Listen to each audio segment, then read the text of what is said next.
All right, we're on the trail. We had to take the here at Dickey Gap. They got a detour, so we're getting ready to get started. It took us like an hour and a half to get here from what was the name? It's 222, which is Fire Service Road 625, I believe, but where we parked. And then Bunny shuttled us around. Bunny had chemo, still in chemo treatments for cancer, obviously, and so we had to wear a mask for an hour and a half riding the back roads. Come along would not move his seat up on that F-150, which was not a crew cab. So I am crammed in the back there. Next time I'm taking the front seat. So anyhow, we're here. We're going to go ahead and ford that creek. Saw Fenway earlier, and we're going to do that. But so we are getting started. So as usual, I'm going to give Come Along an opportunity. He's had an hour and a half to think what he's going to say about this. He knows I do it every time. This is number 7. 7 come 11. Lucky number 7. All right, Come Along, talk to me. All right, shut that thing off. Let's hike. That's the first smart thing he said all day. Here we go.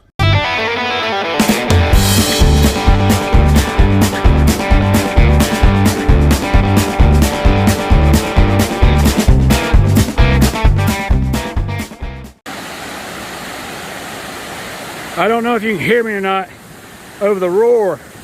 This is the Commerce Creek bypass. So it's been dry for a couple days. It's also Commerce Creek Cascades, I think it's called. But they got stepping stones here. So you're dry feet. You don't have to worry about fording this or anything like that. So there's no point in doing the bypass around unless it's like been really raining like gangbusters. But in any case, even then, I think you could get forward this sucker. So there you go. Don't worry about missing this one.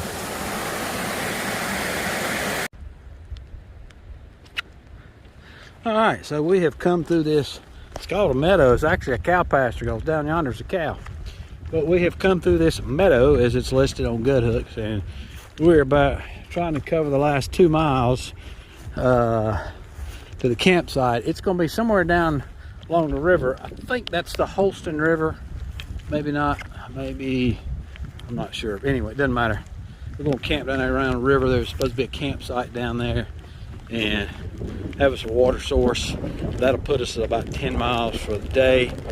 Got started a little later than I wanted to. Normally we get on trail about 12. It was more closer to 2 just because the distance from where we started or where we dropped the car off, and then Bunny picked us up and shuttled us, and Bunny of course is way back in the middle of nowhere, so the roads are tough to get out and it takes some time to do that. And then the road, the shortest way from there to Dickey Gap was back roads again. They were paved, but still back roads, winding roads, stuff you're not going to do even faster than 20 miles an hour on it, and very little town roads that we went through. So anyway, took a long time to get here, and we didn't get started till 2:30 or so. So we're gonna get to camp, and looks like this rain, I don't know if you can see it or hear it or what have you, it looks like this rain is maybe set in, and they were calling for it, so we were expecting it, and we'll have to set up. Instead of staying at the shelter, we could have stayed at the shelter. That would have only made a 7-mile day, and I didn't want to do that. I'd just rather pack it, put it up raining and pack it up wet. I'm okay with that. And we can anyways, it is supposed to rain, like 80% chance of rain tonight, so we know we're going to get wet, or the tents will anyway. So that is kind of where we're at right now. Get the camp, get set up, maybe hit you up again before it's all said and done. I'm thinking we're a mile from camp, but I'm not too sure right now. I hadn't checked Good Hooks lately. All right, chat with you down the road or down the trail. All right, so we have made it to the camp for the night. We hiked about 10 today, which is about normal. 10 to 12 first day right off the couch is about what we do. So we made it to T's path. There's a campsite, or several campsites right past T's road that we crossed over, and cross over the, go up the hill, starts leveling out. You go over what looks like could be an old train road bed that they had, railroad bed that they had, but in any case, it's looks like it's for logging, and long time ago. And all this has been logged up through here. You see how skinny the trees are, and it's not really anything to throw a bear bag over. But in any case, so this is camp for the night, and sharing it with some other folks that came in with a big old tent. But in any case, we are kind of rain we've got here, so I hate setting up a tent when it's raining, but it's not rain now, and we are in for the night. So that's day one, and we will be heading on up trail. We'll be passing Partnership and Mount Rogers and Lindamood School and all that neat stuff. So don't know where we're going to wind up tomorrow. Got to look at the water sources. That was one reason why we stopped a little short today, was because of the water sources. After this campsite, the other campsites were dry. All right, that is it. We will chat with y'all in the AM. All right, day two. We are packed up, getting ready to leave camp. John is taking care of his schedule, and we are packed up, ready to go. Had a good night, rain last night. Had a little fire. The folks that were staying at the camp here, they had a fire. Well, they started about 4 o'clock this morning, but they were good and quiet. And of course, it rained last night, and as usual, I woke up about every other hour on the hour. But in any case, we had a good night's sleep with the rain. Went right back to sleep. I was testing out that blanket that I have, just to see if I could get by with just a thin liner in the blanket in these temps, which last night it got down probably in the high 40s. I did fine until this morning. I got a little chilly this morning for some reason at about 5 or 6, so I got down in my quilt. Don't think that'll be a problem in another couple weeks, because it'll just be warm enough to do with just that blanket, if that's what I wanted to do. So that was just kind of a gear test. I'll be doing a review on that later. But in any case, we are all packed up, getting ready to head out. Looks like today's going to be a gorgeous day. Not exactly sure what we're going to do about the miles. The way the tent sites and the shelters work, we're going to go past, of course, Partnership Shelter. We're going to go past Mount Rogers National, the headquarters there. We'll go past the Lindamood, or actually to the Lindamood, which is 15.5. I don't know if you can actually stay in there. I have seen on gut hooks what people have, so don't know if we're going to actually stay at the Lindamood or not. They may not let you do that. I don't know, but that would be 15.5, which is a little slack of what we typically do the second day. The next, and there's nothing between Lindamood that I can see in town, which I think is Atkins. There's the Relax Inn and the Long Neck Hostel. Long Neck Hostel's kind of small. We're right on the leading edge of the bubble. May not be able to find a place to stay there. So if we can, we may stay there. I've seen some reviews on Relax Inn on gut hooks that some people say fine, some people say yick. So don't know what we're going to do quite yet. The miles are really kind of weird the way it worked out for us. So any case, just depends on if we want to. One, we can stay at the Lindamood. Two, if we want to, because if we make it all the way to town, then we can more than likely get out a day early. Otherwise, we will be all the way till Sunday, which would be a light day on Sunday, which is no big deal. It just depends. So we'll see. Anyway, we're getting ready to head north, so we will chat with y'all on up the trail. All right, so my usual 30 minutes out of camp. We're on this neat little section here, a little ridge line coming up through here. Gorgeous, gorgeous. Still got a view. coming up, and oh my God, that tree feels the same way about the ATC as I do. Anyhow, we are continuing north, and just a gorgeous, gorgeous day, and a little bit of enough wind just to keep you dry, keep you good and cooled off. Boy, I can't believe that tree. Never seen anything like that, but okay, I get it. All right, sallying forth.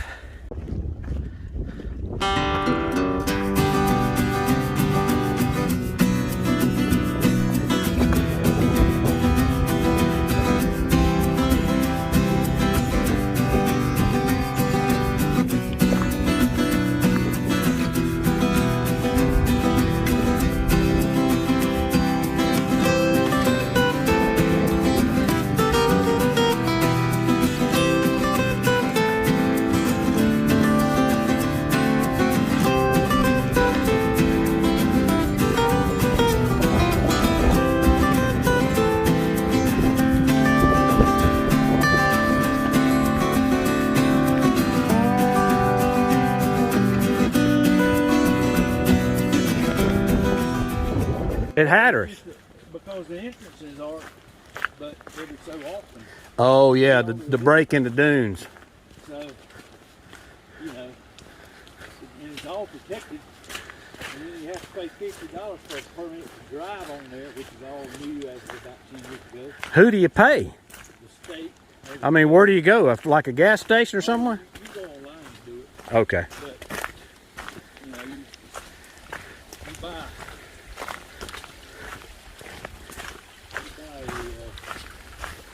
pass for a week.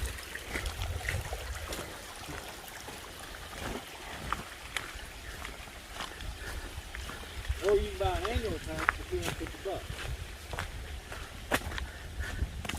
And believe me, I think I'd buy an annual pass if I went more than twice.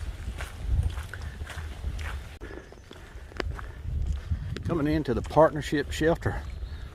It looks like it's got a wood stove off the back of it.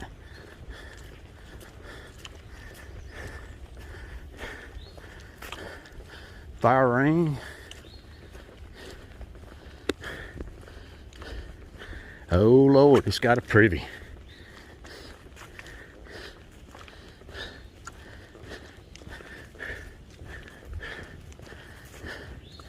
There's a dadgum transformer over there. It's got power here. Oh, this is nice.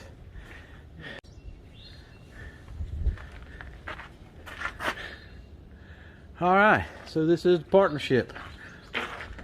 There's some mustard there, but that's holding down the pizza menu. Place has a shower in it. Of course, I know that I think it's shut down. I think it's water's turned off here. Yeah, it's turned off. You can't use it. It's immobilized. Not this. Oh, that one's got a padlock on it. So, yeah. It does say there is a sink. What's that? Oh, yeah. It says the sink's around back. Yeah. It's not really a sink anymore. Locked up tight as Dick's hat band. Okay. So that must be what is inside of that locked door, which is interesting. What is that? Is that a heater? Huh. I have a clue what that is. No? Okay. Yeah, but then you go out back and there's a Gas hot water. For what? Oh yeah, gas hot water. Yeah, good deal. What an idiot. Should have known that. It's got a loft to it. We'll go up there in a minute. I'm going to the little house right now. All right, this is Mount Rogers headquarters, and it is locked up tight as Dick's hat band. There is nothing going on here. The restrooms are closed, and there is no water here. And there's no water at the partnership shelter either. So you need to get water before, or it's 6.4 miles to the next stream according to gut hooks. So don't know when they're gonna open it back up, but that is where we're at. So keep that in mind if you're coming this way. The bathrooms, Mount Rogers headquarters is closed, but the privy is open at the partnership shelter. All right, we're continuing north. So Mount Rogers headquarters has a sign that says closed to hog grazing beyond this sign. So that begs the question, can I graze my hog in front of the sign? And also the question is, do people actually bring their hogs here to graze? I've never seen a sign like that in a national park, so, or national forest either. So I thought that was right interesting. Just listen to that wind whipping through the trees.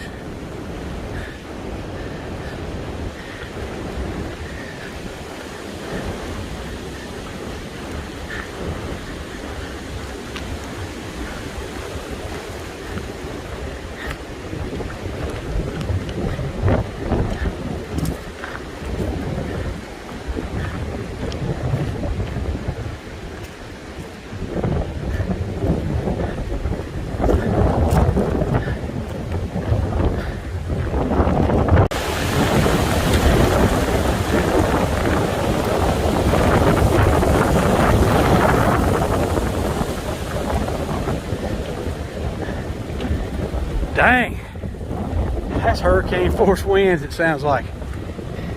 And uphill to boot. They ain't any switchbacks on this section. Really, I hadn't seen a lot of switchbacks at all since we've been on the hike from Dickey's Gap. It's just straight up and down.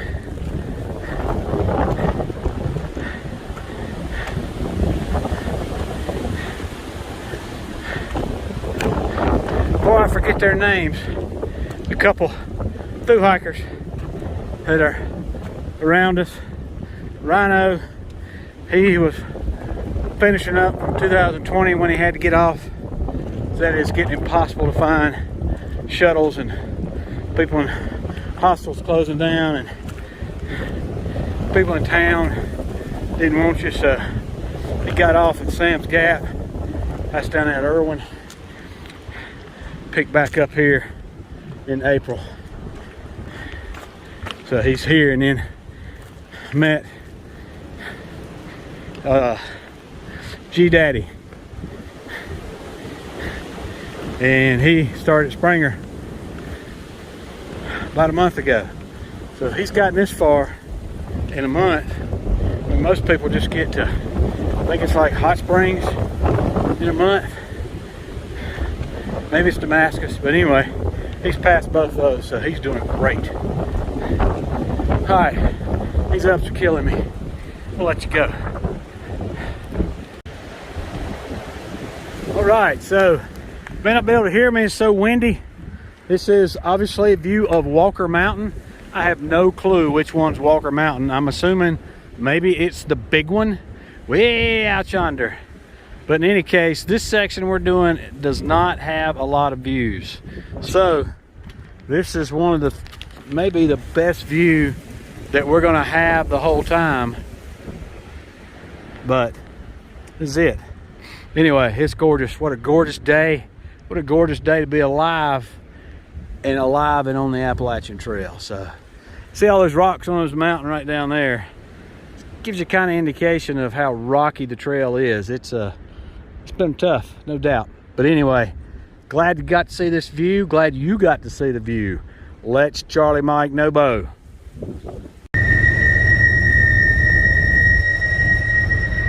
Well, we're down here to the railroad tracks. We got across to get to the restaurant.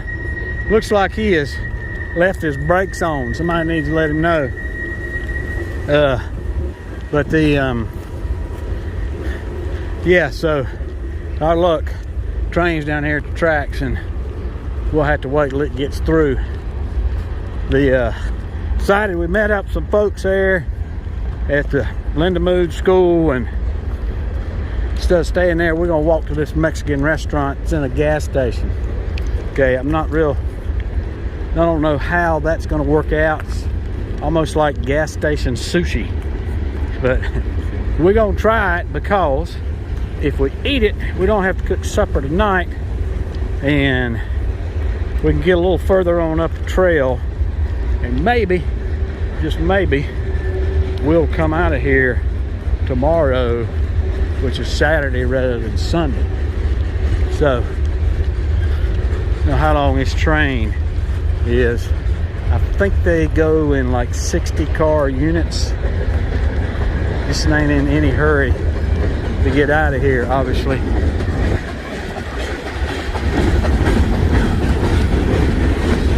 Yeah, I think I saw something in Gut Hooks that cautioned you about trying to go between them. And Hillbilly is stuck by, and by the way, this is the real Hillbilly. Yeah, real Hillbilly. And what was your name, ma'am? Was it Gypsy? Moonshine. What? Moonshine. Moonshine, moonshine. The real moonshine.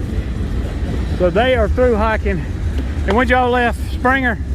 February 28th. February 28th. And they have come through some heck of a cold weather and lightning and deadfalls. And did you see the snake back there on that side of the trail? Oh, did you? No, we didn't see that. We just seen the snake. So anyway, as soon as this train gets gone, we're gonna go down here and I think Hillbilly said he's buying everybody's supper, so we're looking forward to that. Oh, that's right. I heard they got some adult beverages. We may have to have us 1 or 3 of those too. All right. See you there. So right after the train that I caught the tail end of, got this little boardwalk here over this marsh area. I don't know who did that, but I'm sure there's them folks up there thinking about us hikers. Maybe them people. Anyway, thank you folks, whoever done it.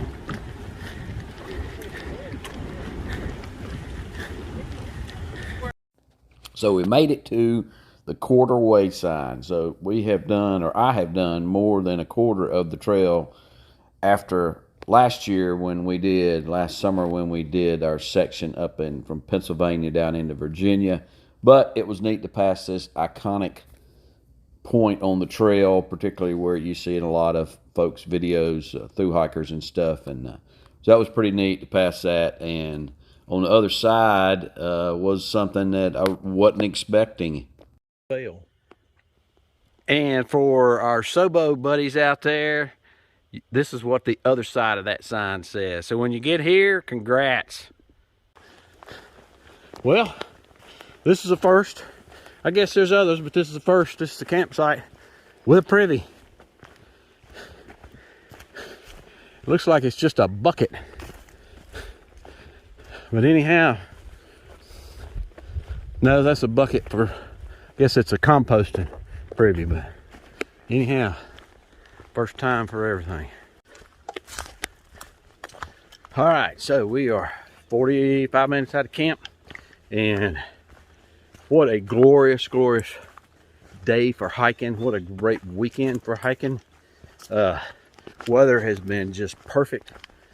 Unfortunately, I brought more clothes than I needed, but that's typical. So, but it's, the wind's been blowing a lot over the past couple days, and so that's keeping you cooled off, sweat out of your eyes, and most time hiking in t-shirts. Get around camp, I throw on my rain top just to keep me warm. I have a puffy, I hadn't used it. A lot of other people using their puffies, but anyhow, so really great weather. I would like to kick my neighbor's butt. There ain't been a flat spot yet.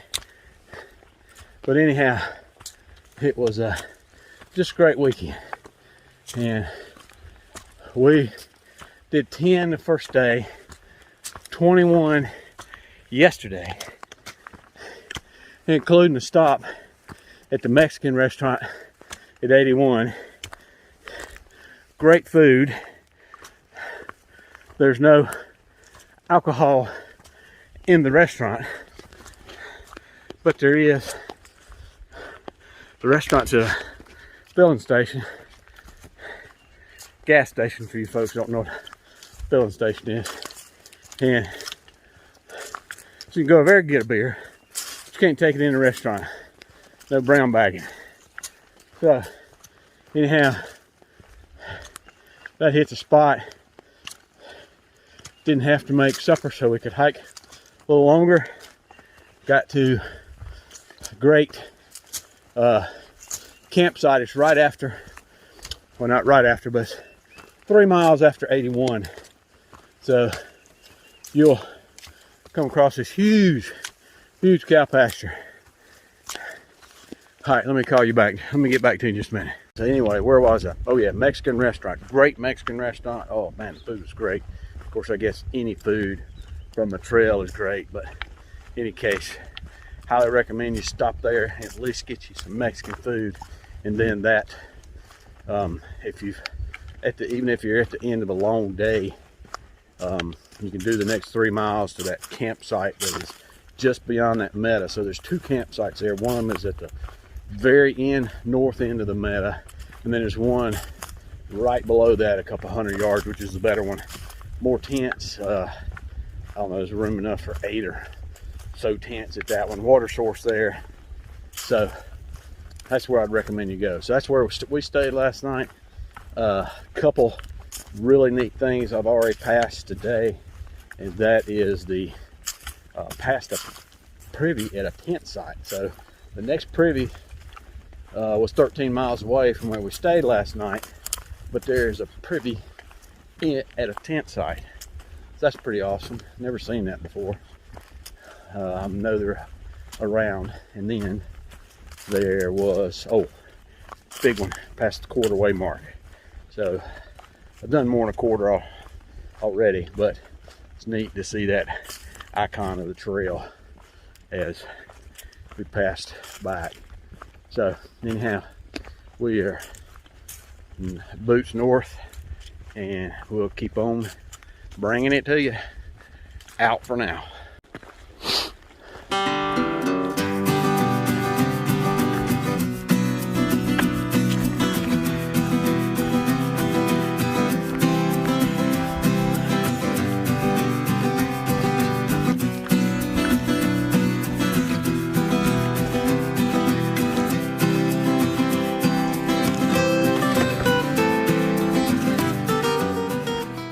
All right, so I'm gonna try to count off the people we have met so far. If I don't do it sometime, I'll forget it. So we met Hillbilly and his significant other. I never figured out if that's his wife or whatever, but they've been together for decades. What'd you say?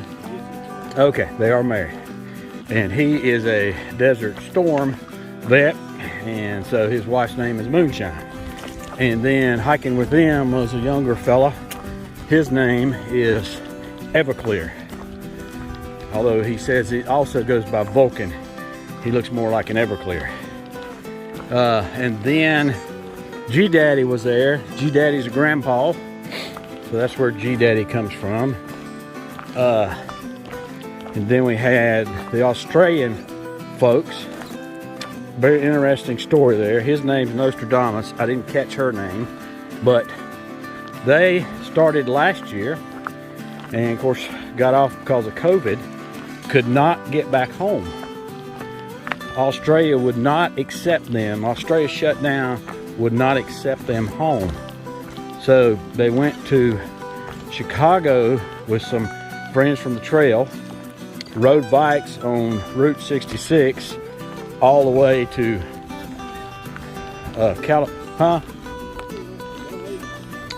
to Chicago to LA, then rode up to Seattle and back. They're on a 6-month visa, so they had to go out of the country. It was a 6-month visa. I think you can only be here like a month or something. It's longer than that. I can't remember what it was. Oh, I'm sorry, it's a 5-year visa. So after 6 months, you have to go out of the country.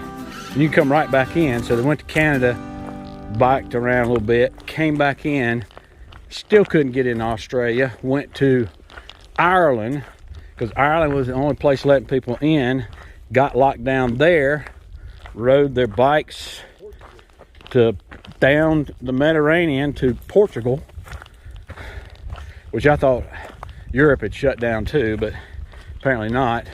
Rode along the Mediterranean, and then they went to Cancun, Mexico for a while, and then they came back here. All the while trying to get back to Australia, but Australia was not letting people in, and then Australia got to where they would let you in, but you had to quarantine in a, like a minimum 3-star hotel for, I guess, a couple weeks, and that was cost prohibitive. And basically, I always wonder, how the heck do people afford to do all that? And we found out, because they sold their house in July, and that is what they're living off of. But they still can't get back to Australia because of the expense of, and they also say that if one state, which I know Australia had states, but if one state in Australia has a COVID case, then they will shut down all travel there. So very interesting. Did not know people were still stuck in their home country of origin, was not letting them back in even at this late date. So or now they're letting them in with a giant expenses for quarantine and everything. So anyhow, very interesting. Thought I'd give you that little story while you saw part of the trail. So anyhow, we are going downhill. I'm not sure whether it's coming out. Hadn't looked at gut hooks in a while, but enjoying it. Once again, today's going to be just looks like a crystal clear blue sky day, not a cloud in the sky.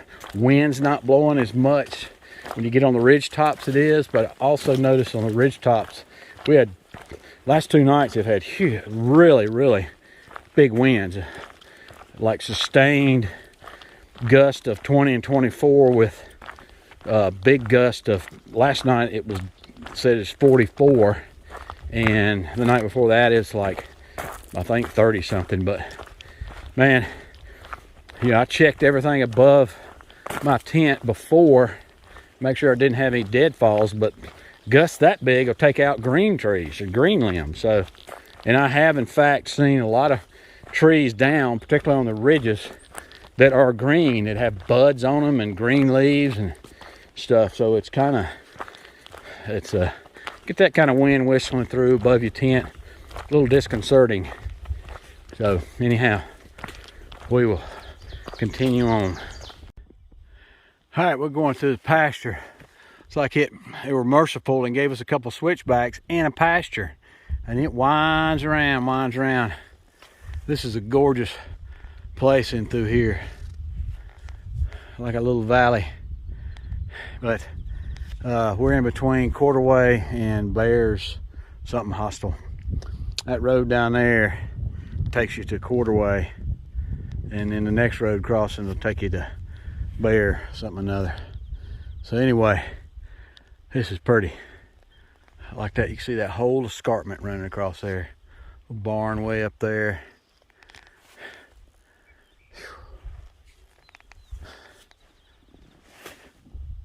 All right, we're going up that hill.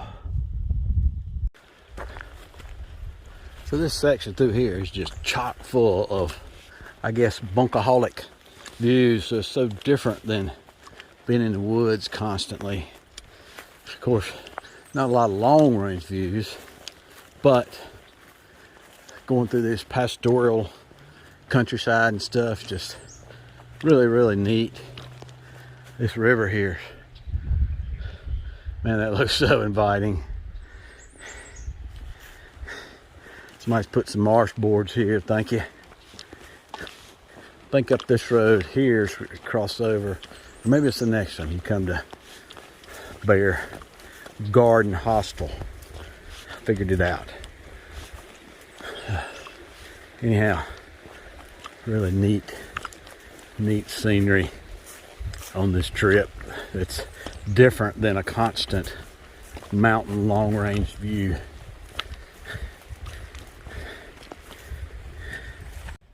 All right, this is the tallest stile I have seen yet. It's 1, 2, 3, 4, 5, 6 rungs.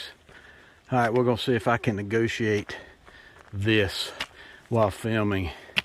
This is probably stupid. Here goes.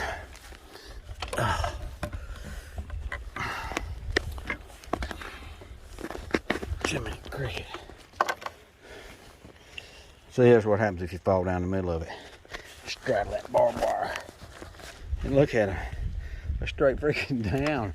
Couldn't they get a little more angle on these things? Oh.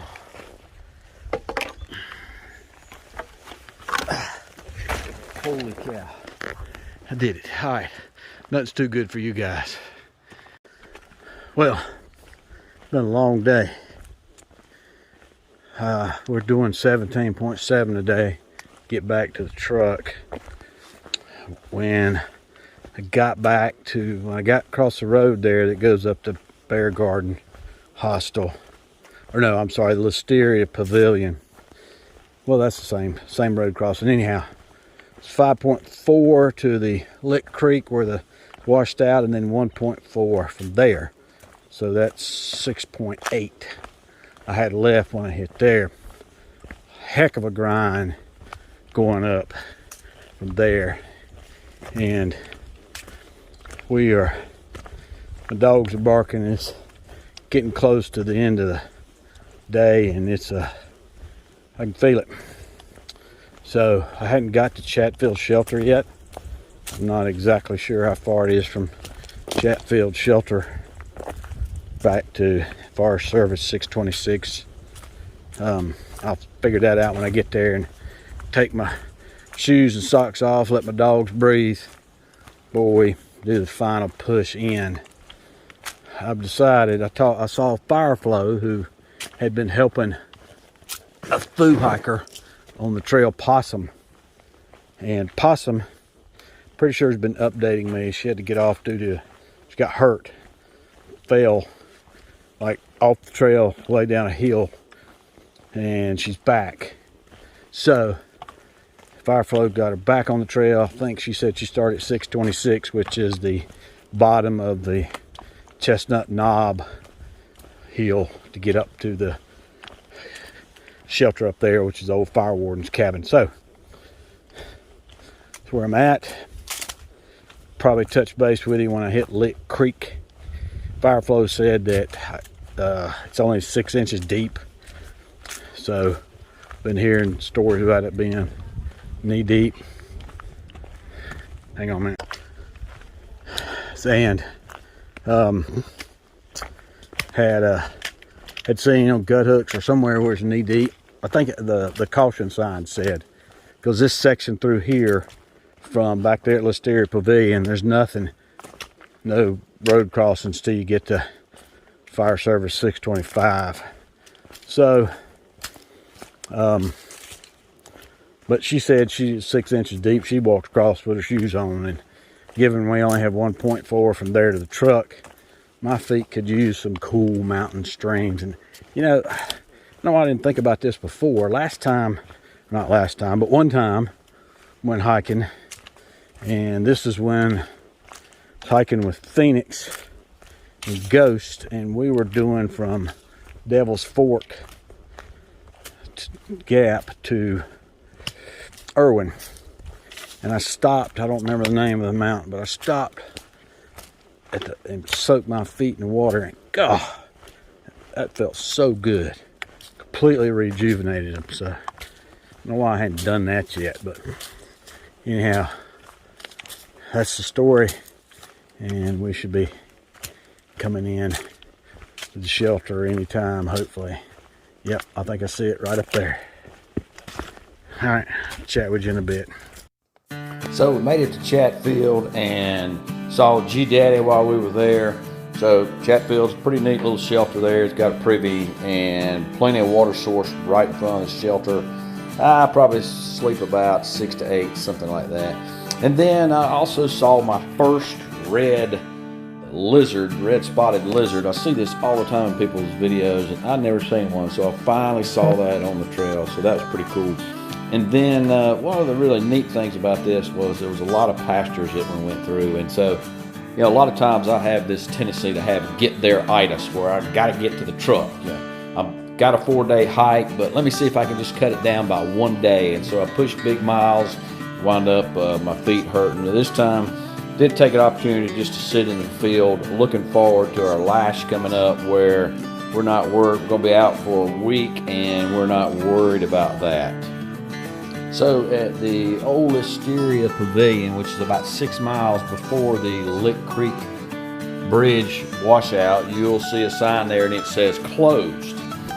And so that's about 6 miles before it, and then about 100 yards before it, you'll see another sign that says closed. Of course, you can't back out at that point.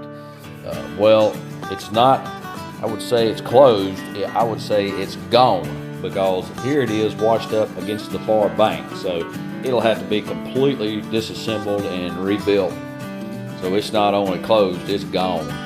But in any case, the creek's easy to ford. When I went through there, it was probably only ankle deep. And man, if I was hiking up Chestnut Knob, that would have been the ideal place to sit there and soak my feet, because it felt so good. And of course, it was only like, I don't know, a mile or less to the truck from there. And so it completely rejuvenated my feet, and I was hammered down the rest of the way to the truck, even beat come along back to the truck, if you can imagine that. So, but that was a awesome way to rejuvenate my feet. It was definitely an awesome hike, just perfect weather. Even that first day, the little bit of rain we had was no big deal. Saw lots of just neat bunkaholic and sights and just really neat places on there. I wish I was an artist and could really capture the true feel of it. But it was a great trip. Enjoyed it. Recommend it to anybody. Look forward to getting back out there on the trail, particularly for our lash coming up. And then later on to start again there, that climb up Chestnut Knob later on. That concludes this section hike, folks. Hope you got a lot out of it. Leave a comment or a question down below. Subscribe to this channel. Go and share this channel with some like-minded folks, and help me build the hiker community and support the THru hikers. Check out my updates that come out every week. And as always, appreciate you, and we'll see you out there.